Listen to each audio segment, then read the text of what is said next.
Los que creyeron que sembrando mentiras y calumnias por doquier iban a desacreditar a nuestro pueblo, se equivocaron.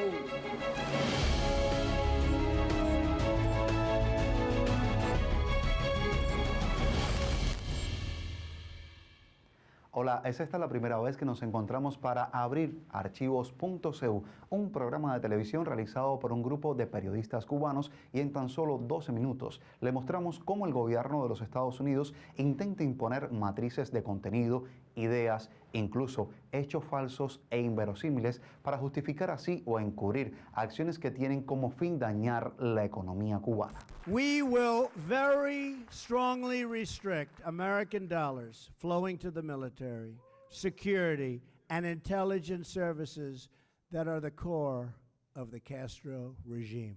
They will be restricted. We will enforce the ban on tourism. We will enforce the embargo. Si bien es cierto que durante su campaña electoral Donald Trump había prometido dar marcha atrás a las relaciones con Cuba, la asesoría, reconocida por él mismo, de los senadores Marco Rubio y Mario Díaz-Balart, acercó mucho más el fin del proceso de normalización iniciado en diciembre de 2014. I want to express our deep gratitude to a man that's really become a friend of mine. And I want to tell you, he is one tough competitor, Senator Marco Rubio. And I listened to another friend of mine, Congressman Mario Diaz-Balart, and I'll tell you, I loved what he said, and I appreciated, Mario, I appreciated what you said so much. En el gobierno de Trump han logrado tener una gran influencia un grupo de políticos oportunistas que forman parte de la especie de estructura mafiosa de hacer política del estado de la Florida. A veces se confunde a este grupo, a esta maquinaria política, con la voluntad de los cubanos en los Estados Unidos, lo que es un error. Sin embargo, los hechos más recientes acontecidos en América Latina demuestran un diseño mucho más amplio para toda la región. En el caso de Trump, por supuesto, Cuba es un bastión en términos de defensa a la soberanía nacional, a la independencia. Ese es el tema Cuba con Estados Unidos. O sea, no encaja dentro de los planes que Estados Unidos tiene para la región, para el mantenimiento de la hegemonía estadounidense en la región, por el ejemplo que ha sido Cuba en términos de defensa a la soberanía nacional. Mentioned back in at the end of last year that we're looking very much at the troika of tyranny, including Cuba and Nicaragua, as well as Maduro. Part of the problem in Venezuela is the heavy Cuban presence, 20 to 25,000 Cuban security officials by reports that have been in the public. This is the sort of thing that we find unacceptable, and that's why we're pursuing these policies. Cuando vemos, por ejemplo, los tweets del presidente Trump, con el tema Cuba, por ejemplo, hubo 3 o 4 tweets nada más en 2 años. Cosa que es sumamente llamativa en el sentido de que esa es la vía de comunicación fundamental que está usando Trump para anunciar sus estrategias, sus visiones. Pero ha sido muy efectiva porque de esos 3 o 4 tweets, excepto uno que fue típicamente sobre Cuba, los otros 3 estaban relacionados con la supuesta presencia de seguridad militar de Cuba en Venezuela. Y eso enseguida se reflejó en los macrotemas que la gran prensa estadounidense ha estado ha estado publicando sobre Cuba. In this administration, we're not afraid to use the phrase Monroe Doctrine. This is a country in our hemisphere. It's been the objective of American presidents going back to Ronald Reagan to have a completely democratic. Sacaron de la tumba, exhumaron a la doctrina Monroe y volvieron a decir que en defensa de la doctrina Monroe, Estados Unidos estaba actuando contra Cuba, contra Venezuela y contra Nicaragua.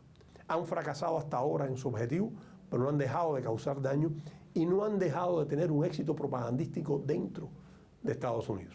Desde junio del 2017 hasta nuestros días se han aplicado más de 200 medidas contra Cuba, generalmente justificadas con fake news, o sea, con informaciones o pretextos que tienen que ver con Cuba que han sido creados en laboratorio.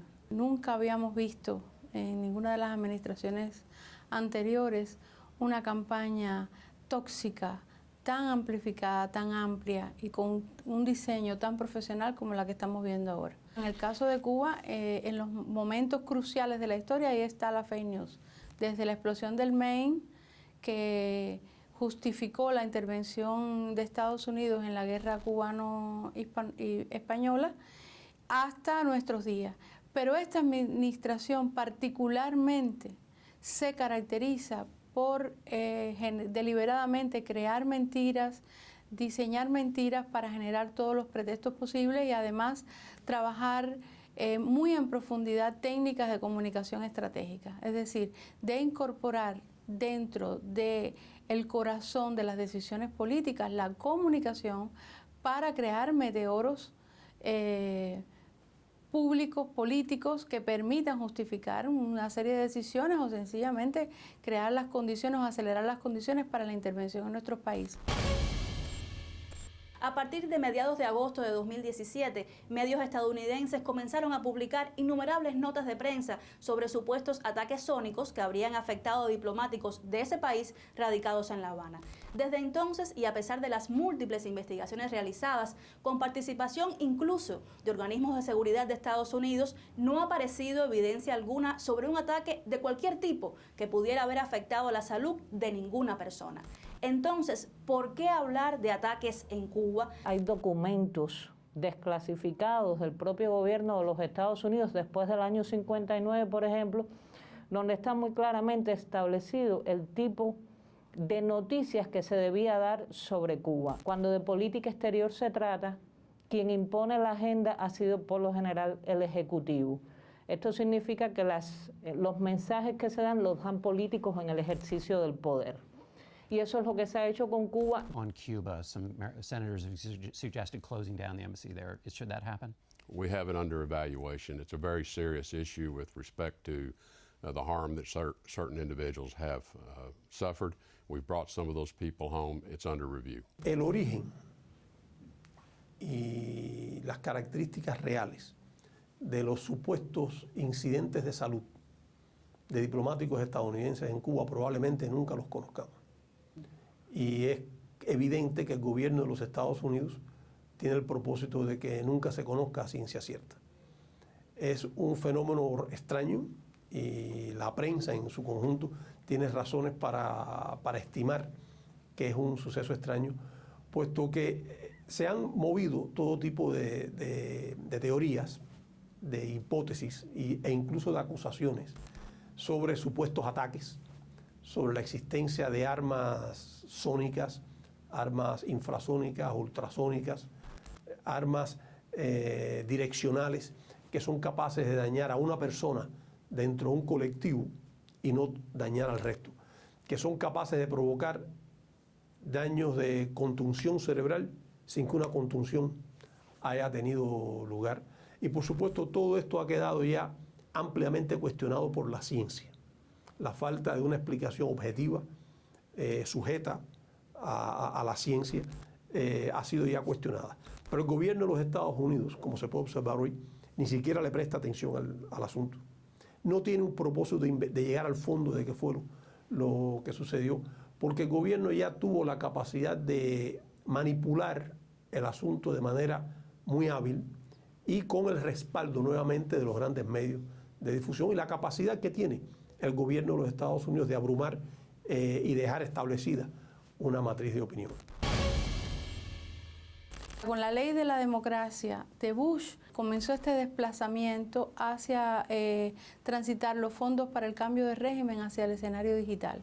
Claro, coincide con el boom de estas tecnologías, con la incorporación de Cuba a la red Internet, con una serie de medidas que se están aplicando en Cuba en esos años que apuntan a un modelo diferencial del país en la inserción en la llamada sociedad de la información.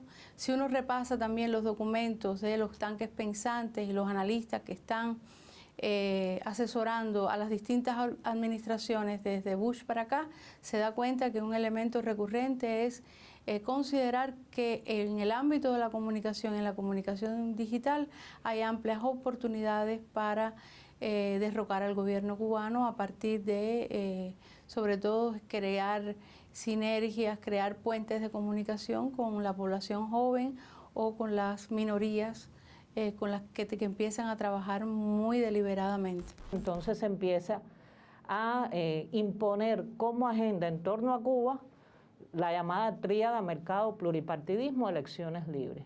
Pero forma parte de toda la estrategia. Yo defino una estrategia política que tengo que justificar, tengo que vender, tengo que explicar a nivel de medios de comunicación, con líneas de mensajes muy claras. Cuba es el culpable, el modelo socialista no funciona, la economía cubana no funciona por los problemas internos de la economía cubana, pero nunca explican en la prensa el impacto real del bloqueo, que ellos ni siquiera lo reconocen como bloqueo. Fíjense que a nivel de discurso político en Estados Unidos lo que se habla es de embargo. En el año 61 de la Revolución nos tiraron a matar y estamos vivos. La frase del presidente cubano Miguel Díaz-Canel Bermúdez no es una metáfora, los hechos así lo demuestran. Veamos 2019, la actual administración de los Estados Unidos, ¿qué hizo? Limitó la entrada de combustibles a puertos de la isla, sancionó a embarcaciones y empresas internacionales, activó el título 3 de la ley Helms-Burton para inhibir la inversión extranjera en el territorio cubano, puso en práctica también medidas que obstaculizan los intercambios personales entre uno y otro pueblo y recrudeció aún más el bloqueo financiero y económico que ya se extiende por casi 6 décadas contra Cuba. Now we hold the cards. We now hold the cards. The previous administration's easing of restrictions on travel and trade does not help the Cuban people. The profits from investment and tourism flow directly to the military. Our policy will seek a much better deal for the Cuban people and for the United States of America. Eso fue lo que dijo Donald Trump en Miami, y el relato cotidiano de la mayoría de los cubanos.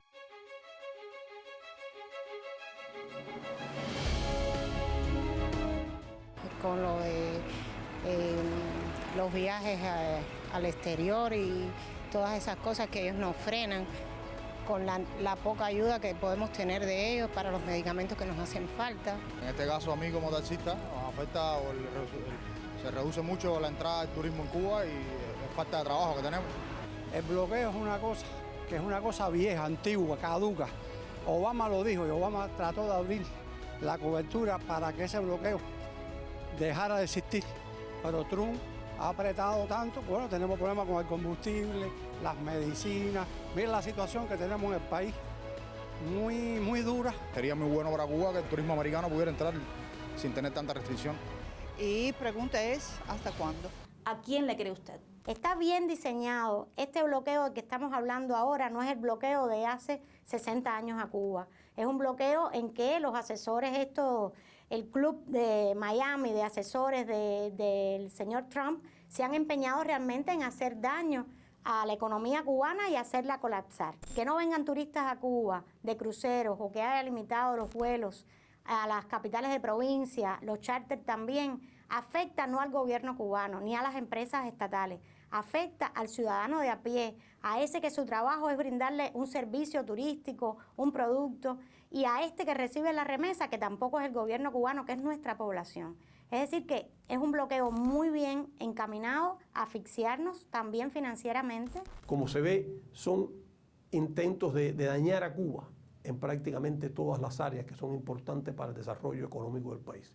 Si no han tenido más éxito, si bien han causado daño y no han provocado un colapso de nuestro país, es por la capacidad organizativa del país, por la naturaleza de nuestro sistema social y por la experiencia que hemos acumulado durante muchos años. Pero no debe desconocerse que es un daño significativo que afecta a las potencialidades de desarrollo de Cuba, que afecta a nuestros planes de desarrollo y por supuesto que van dirigidas a dañar el bienestar de toda la población, a castigar al pueblo de Cuba en su conjunto.